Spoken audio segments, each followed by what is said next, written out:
Hello and welcome back to another YouTube video. In today's video, we're going to talk about the new Chaos Defilers. That might seem a little random for this YouTube channel, but I really like the datasheet, I like the model, and I think it will be very cool on the tabletop in the remainder of 10th edition, but also going into 11th edition. So in this video, I want to talk about the different defilers for the different Chaos factions, which one is probably the best, but also which detachments they want to go in, and some really cool combos that you can use with the new defilers. My name is Damien Cooper and welcome to High Stakes 40k, where we are all in on Warhammer. And by the way, the cinematic intros will be back probably only in 11th edition, because right now I'm focusing on everything that is new, some tidbits that we get about 11th edition, and those cinematic intros take a lot of time to produce, and then by the time I finish it up and upload the video, then all those news will be old news. So for now, we just stick to the facts. Let's dive right in and start with the new Defiler datasheet, and I will not go over all of it because you have probably seen and heard of it multiple times before. Pointing out the main differences, it now moves 12 inches and it can go through models as well as terrain features, and this is a huge upgrade in mobility. Notably, it can't do so in the charge phase, and this is one of the big caveats, but I will talk about this later in the video. It's also gotten a lot of weapon upgrades, and it is now a serious shooting platform that can elevate certain factions because it gives them something that they didn't have before. It has also gotten more wounds, and it is just overall a better datasheet. I believe that the new Chaos Defiler will be mostly used as an anti-tank, anti-infantry, long-range shooting platform. Meaning that I suspect that the most common loadout will be 2 las cannons on each side, as well as the strength 6 AP1 damage 2 nipple guns, and then we also get the ectoplasma for more strength 12 AP3 damage 3 shots. In some sub-factions we might see some different loadouts, but I believe that this is the most common build that we will see on the tabletop. Now let's look at their unique datasheet abilities and their use case in their respective factions. Let's start with the undivided regular Chaos Defiler that you can use in Chaos Space Marines. Its unique datasheet ability is that whenever you make a Dark Pact, meaning you can get sustained or lethals from the army rule, then the Defiler can reroll once to wound. And this is already a pretty good datasheet ability because it does make the Defiler more reliable. But it also has a once per game ability where if we do a Dark Pact, we can then once per game reroll all wounds. And that makes the Defiler really deadly. Now if we pair this with all the buffs that we can add from different attachments or other supporting units, then this Defiler in the regular Chaos Space Marines Codex can probably be one of the most deadliest units in all of Warhammer 40k right now. I think the Defiler slots into multiple Chaos detachments very nicely, but the one where you have the most damage is undoubtedly Pact-bound Zealots. If you build a shooting castle around 1, 2 or even 3 Defilers, having Abaddon the Despoiler, as well as a Hellbrute and then even Vashtor in it, all of them emitting a 6-inch aura to buff all of these Defilers, then they become absolutely nuts. Abaddon giving all of them full hit rerolls. Then we have Vashtor giving all of the guns +2 strength, and the Hellbrute giving them sustained and lethal instead of just sustained or lethals when Dark Pacting. In Pact-bound, we can also add different marks from different Chaos Gods to our Defilers, giving them extra abilities. If we add the mark of Nurgle, not only do they get crits 5s whenever they make an attack, but we also have a stratagem for 18-inch lone up as well as stealth. So now let's look at the overall damage output of that Defiler. We have all of the guns that are already listed in the beginning, but now we have full hit rerolls with sustained and lethals. All of the guns have +2 strength, and we get crits on 5s, meaning every 5 and 6 is a lethal and a sustained hit. And then once per game, we also get to reroll all of our wound rolls. That basically means that whatever we want to kill in the game is going to be dead afterwards. And the crazy thing is, we don't even have to use a stretch to get all of these buffs. We could have 3 Defilers all with the same buffs at the same time, if all of them are within 6 inches of Abaddon, Vashtor, and the Hellbrute. So the damage coming out of these defilers is insane. Just to demonstrate how much damage is coming out of these defilers, one of the defilers on average kills a Rep X in Overwatch. And I've seen games where they overwatch a Bloodthirster to death, a full health Lord of Change, a Rep X, as well as almost one-tapped an entire Big Knight on Overwatch. You obviously don't get the crits 5s, but still every 6 is a sustained and lethal, and you can also have full hit rerolls. All of the guns are still +2 strength, and if you want to, you can reroll all the wound rolls, or you just reroll once to wound. I also like the Defiler in Renegade Raiders because it always gets Assault, which is really nice because the base is still big even though we now move 12 inches and we can go through walls, terrains and models. It still helps that we get to advance and shoot with it. Also, the extra AP when targeting something on objectives is also really good. And maybe even the move after the fight phase is over could also be really interesting for such a deadly model. So when using the Defiler in regular Chaos Space Marines, I think it is absolutely powerful, and it will probably be an auto-include in most of the Chaos Space Marines lists that are coming out in the future. Now moving on to Death Guard, and this is a faction that I play myself, and I've also played a couple of games with the new Defilers in Death Guard already myself. The Death Guard's unique ability is that it strips cover from units that it has shot at, which could be cool, but is kinda mid if you think about it. The Defiler is so deadly that usually I would suspect that almost everything that we shoot at will probably die, and we don't need any more activations that now have the ignore cover ability. I would love for the Defiler to have like another small gun like a random Plague Bolter or a Havoc Launcher so that we can shoot this at one target while focusing down another, and then whatever else shoots at the other target now gets to ignore cover.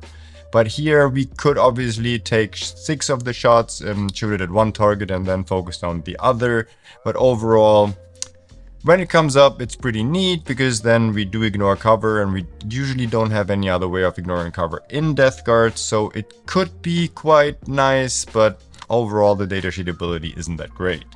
But that doesn't mean that the Defiler doesn't have a really good place in Death Guard, because if we combine this with our army rule that everything that is in Contagion is -1 toughness and potentially -1 save, that buffs the Defiler by a lot.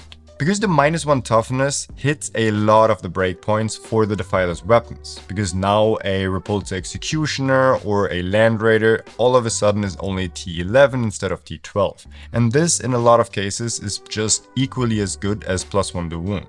The -1 save ability also pairs really nicely with the Defiler's guns, because the damage 2 gun only is AP1. So if we shoot at something that is in cover, especially if it has a 2-up save, it remains a 2-up save. But paired with a -1 save ability, now it can never go back to a 2-up save, and it will always be at least a 3-up save. And then the strength 6 damage 2 gun can pop off. I really like the Defiler in Virulent Victorium because it has a lot of strats it can use. Number 1 is the Auto Explode, and this thing explodes for D6 damage with a really big radius because of its huge base. So if you just yeet it up into your opponent's front line and then shoot something, fight something, they kill it in melee, and then you spend 1 CP to Auto Explode, that will just deal a lot of additional mortal wounds. Another great stratagem is the healing stratagem, because the model has 18 wounds. So if your opponent fails to kill it in melee and it survives on a couple wounds, you can then use the stratagem to heal back up and also dish out additional wounds to your opponents. But probably the coolest combination in Virulent Victorium is if you use it with Mortarion, because what you usually do is you put Mortarion in the middle, have 2 Defilers within 6 inches of Mortarion, and then you can also spam -1 damage on the Defilers. So if something wants to shoot your Defiler, you can hit the -1 damage button, and I think there's very little units in the game that actually kill a full Defiler with -1 damage in shooting, but then you can use Mortarion's ability to shoot back at them. So you do get another activation out of the Defiler. And this is a really big threat. And yes, Death Guard does have a lot of shooting platforms like the heavy blight launcher drones. It also has the mephitic blight haulers and predators, but it doesn't really have a big anti-tank gun, and all of its weapons usually cap out at strength 10 aside from the random las cannons. So here, having a really big and nice long-range fire-powering platform that can threaten shooting lanes for anti-tank is a huge upgrade for the army. Another good place I can see is Mortarian's Hammer, because here the extra contagion range that we can apply from range also helps us a lot, because now we can ensure that whatever the Defiler is shooting it is -1 toughness and -1 save, for example, and giving it assault also helps. So in Death Guard, I really think that it also transforms the army to another level, because currently everything is really expensive and everything is really elite, but it kinda lacks the damage in our current damage race meta. But with the new Defiler, I think this could change. You do get some tricks with Mortarion, shooting back, and you just get a vehicle that really makes use of all the stratagems in Virulent Victoria. The Death Guard Defiler also gets lethal hits on all of its weapons, so it becomes more reliable, especially against high toughness targets. Next up, let's talk about the Emperor's Children Defiler, and I just recently had a game playing against 2 Emperor's Children's Defilers, and those things are absolutely nasty. The new EC Defiler absolutely loves the army rule, because it always gets to advance and charge, it always gets to advance and shoot, always gets to fall back and charge, and fall back and shoot. Meaning you can't just tie it up with a couple dudes so that it can't move anymore, and it's also very fast. 12 inches plus always advancing and shooting, and then also being able to charge something is quite transformative. Its datasheet ability is that it gets +1 to hit if it's targeting a unit that is not below half strength, which is probably always the case because that Defiler kills one thing easily in shooting. And having that +1 to hit makes it really reliable. And if you put it in Coterie, it will get even more reliable, because as soon as you get some of your pledges going, then the Defiler also gets to reroll 1s to hit and reroll 1s to wound. And a Defiler hitting on 2s with reroll 1s to hit is actually really good at killing stuff. What I love the most about the EC Defiler though is that it just fills a hole that was currently not being able to be filled in Emperor's Children, because we now have a shooting platform that can really threaten tanks. And before, whenever there was a toughness skew, Emperor's Children really had to struggle with it. With the new Defiler, it can easily kill high toughness models in shooting as well as in combat. I played a game into them recently with my 14 War Dog list, and they were easily capable of just killing one in shooting and then charging another, also killing it in combat, and then I lost my War Dogs very quickly. Before, this was a great matchup into Emperor's Children, but now that just got a lot harder. And the same is true for big knights, big vehicles. Everything that EC struggled into before now makes a huge difference. Next up, let's talk about the Thousand Suns Defiler. Granted, I'm not a Thousand Suns expert. I have seen it on the table. I also played against it on the table. So let's talk about it a little bit. The T-Suns Defiler's unique ability is that it gets a better Overwatch. I think it's overwatching on a 5+ instead of a 6+, but if there's a Psyche nearby, then it's on a 4+, which is huge, because a Defiler overwatching on a 4+ is absolutely scary. It also randomly gets a 6-up Feel No Pain for some reason, which makes it even more doable. If you pair the Defiler with the T-Sun's army rule, where it could potentially get full hit rerolls as well as extra AP, then the Defiler also gets very deadly very quickly. I think there should be multiple detachments suited for the Defiler because it's just such a great datasheet, but I think Warpforge Cabal is probably the best place for it. In this detachment, any vehicle gets to reroll a hit, a wound, and a damage roll. In case of the Defiler, that is the last cannons as well as our melee attacks. You get to reroll all of these if you're near a Psycho model, and if you're not, you have to choose between either the wounds to hits or the damage roll, but I think you probably are next to a Psycho when you're playing the Defiler anyway. They also have a stratagem for +1 to wound, which again makes a Defiler even more deadly. The reason why I don't think that we will see the Defiler in T-Suns too often is that it doesn't really offer anything that the army can't do without it. Because the Overwatch capabilities are amazing, but T-Suns are already known for their scary Overwatch because you have a lot of flamers with the Rubric Marines. They also get to reroll wounds when you're on an objective. So lots of torrent weapons and again potentially rerolls through the army rule. So that way I feel like the Overwatch capabilities aren't even that necessary, and other than that, T-Suns are also really good at killing stuff. They're also really good at killing big things, so here the Defiler doesn't slot in as much as it does in other armies. I think just for the datasheet alone, you will definitely see it in T-Suns because again, it also gives you some melee capabilities, which aside from a Demon Prince isn't really seen in T-Suns that often. So here maybe we do get a combined arms element, but I think that out of all the factions, T-Suns might be one of the ones where you see it the least. Last but not least, let's talk about the World Eater Defiler, and this is a weird datasheet ability, I think. The World Eater datasheet looks a little different than the others. Not only does it have 2 inches more movement, but all of its weapons only hit on force when making a range attack. But it does have some rapid fire capabilities, so there's more shots coming out of it. The World Eater's Defiler's unique datasheet ability is that it either gets to charge or shoot at something that has been set up near the Defiler. And that is pretty cool and scary, but also very niche.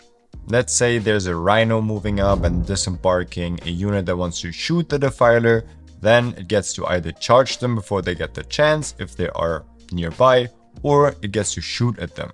Same thing when something comes out of Deep Strike. For example, if you play against a faction that has a 6-inch Deep Strike, like Chaos Demons for example, then you don't want to do this near a Defiler, because they will just get a 6-inch charge in your movement phase against you, and then they will fight before you, and this is not something you want to be in combat with. What I don't like about this datasheet ability is that it is so niche. So if you're playing an army that has no transports and no deep strikes, then you don't have a datasheet ability because there's nothing that will be positioned near you, so you just can't use it. The one thing I'm not sure about is if the World Eater Defilers add something to the army that you can't get otherwise or that you even need. Also, the World Eater Defiler gets very scary when it gets to go into combat with you, especially in Berserker's Warband, because then it gets more attacks at a higher strength. It also does have more attacks on its datasheet, I believe already, so you don't want to get charged by a World Eater Defiler. Unfortunately, that's something that you probably don't have to encounter, because in the games that I've played with or against Defilers, at least on current terrain sets, it's really hard to get a charge off with a 160mm base. You only get the go through terrain and models ability when you're moving, but not in your charge phase. So I found that there are a lot of terrain pieces that are exactly 6 inches from each other. Unfortunately, the Defiler's base is 6.3 inches, so it doesn't fit.